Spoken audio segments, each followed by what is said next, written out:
Vamos lá, 24, 25. 24, 25. Isso é usado aqui como ilustração. Estas mulheres representam... Isso é usado como ilustração, como analogia, como alegoria, ok? Porque Agar, se vocês analisarem, Paulo está usando a figura de Agar para representar o Monte Sinai. Que foi no Monte Sinai que eles ficaram com medo, foi no Monte Sinai que eles ficaram temerosos, foi no Monte Sinai que eles receberam a lei. E como eles receberam a lei, no Monte Sinai, essa mulher, Agar, ela era o quê? Escrava. São todas características de um escravo, né? Temeroso do seu senhor, tem que seguir as regras, senão ele é castigado. Todas são características. Só recebe liberdade se o senhor der a ele, não é assim? Sim. Porque o mal da escravidão, ela tira a identidade da pessoa, a autonomia da pessoa e a liberdade da pessoa. Não é isso? Então, a liberdade, quando ela é tolhida, antigamente, pela opressão dos homens na sua ganância, e em todo o processo histórico, eles começaram a escravizar os menos fortes, os que não tinham autoridade, eles se apossavam dos bens, escravizavam pessoas, colocavam para trabalhar para elas, tiravam a sua liberdade. Isso é escravidão. Por isso que Paulo está chamando de loucura, como é que Jesus traz um evangelho da liberdade, da paz, da alegria, e lá vem um outro com um evangelho de regras. Não, pode ter o evangelho, mas vocês precisam se circuncidarem. Pode ter o evangelho, mas vocês precisam viver na lei. Tem que fazer sacrifício. Tem que fazer sacrifício, tem que fazer isso. Aí Paulo disse, é loucura. Evangelho não é isso. Vamos lá. 24. Isso é usado aqui como ilustração.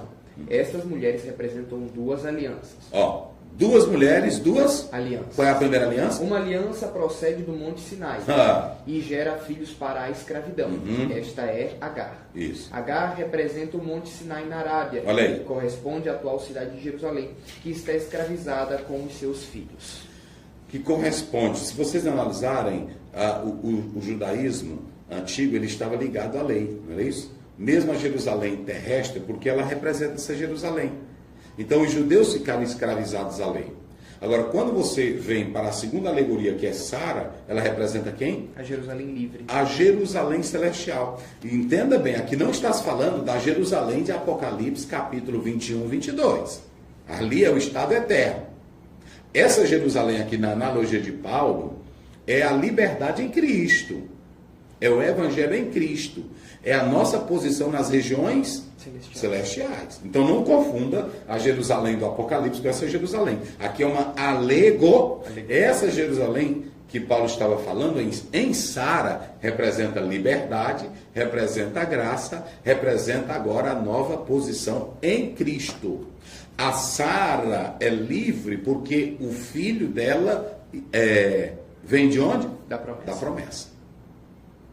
Então, nós temos aí os pares, nós temos dois filhos, Ismael, Isaac. Ismael representa o quê? O filho da escravidão. E o Isaac? O filho da promessa. Sara representa o quê? A promessa. E Agar representa o quê? A escrava. Então, esses pares mostram que há oposição ferrenha entre lei e graça, entre evangelho e lei. Então, verso 28 e 29, vamos lá. 28 e 29. Vocês, irmãos, são filhos da promessa, como Isaac.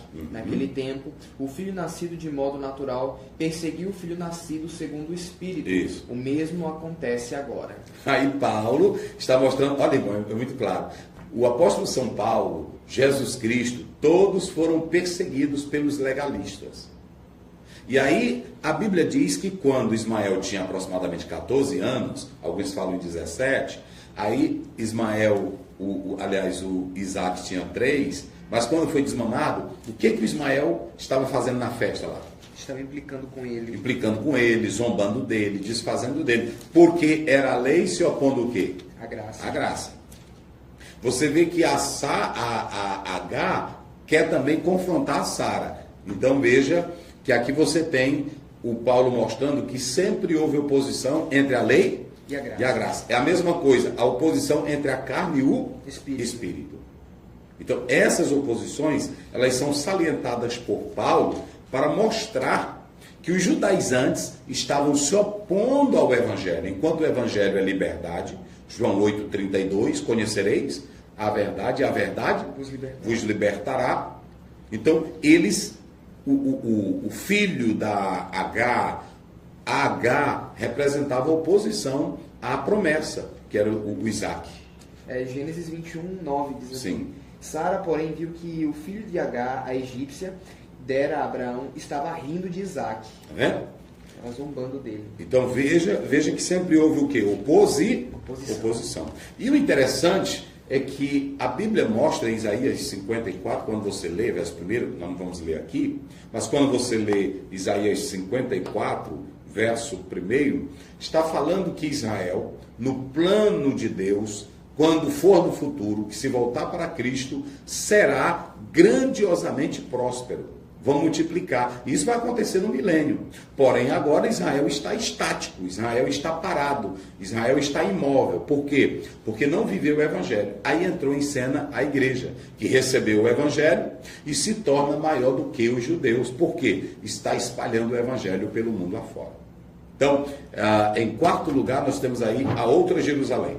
Nós temos a Jerusalém em H, que é a Jerusalém que depende da lei, depende do sacrifício, é escrava. Mas nós temos a nova Jerusalém em Sara, que é a Jerusalém da promessa, da liberdade, da graça, da multiplicação. Em quinto lugar, aí você tem agora a igreja crescente, porque aceita o Evangelho de Cristo Jesus. E em sexto lugar, nós temos os filhos da promessa. Hoje, quem são os filhos da promessa? A igreja. A igreja. Então, a igreja hoje representa esses filhos da promessa que vivem em Jesus Cristo, o Filho de Deus. Então, filhos adotivos, né? Enxertados em Cristo. Isso, enxertados em Cristo. Nós somos salvos por adoção. Então, aqui nós podemos perceber o seguinte: quando você lê essa passagem bíblica, o filho da H é a salvação, buscando salvação pelas obras, buscando salvação pelo esforço humano. E a Bíblia diz em Efésios 2, 8, 9, porque pela graça não vem, é dom de Deus. Então a salvação não é fruto da carne, não é fruto do esforço humano, não é fruto da lei. A salvação é uma promessa, e essa promessa da graça, ela vem para Isaac. Então, se você pegar o legalismo, ele é comparado à escravidão. A fé é comparada à liberdade. O legalismo é escravidão, a fé é liberdade. Então, quando lemos Romanos 9, não vamos ler aqui, Romanos 9, 7, 9, nós temos os filhos da promessa. Quando lemos João 8, 36, filhos da promessa. E Hebreus 12, 22, a Jerusalém celestial.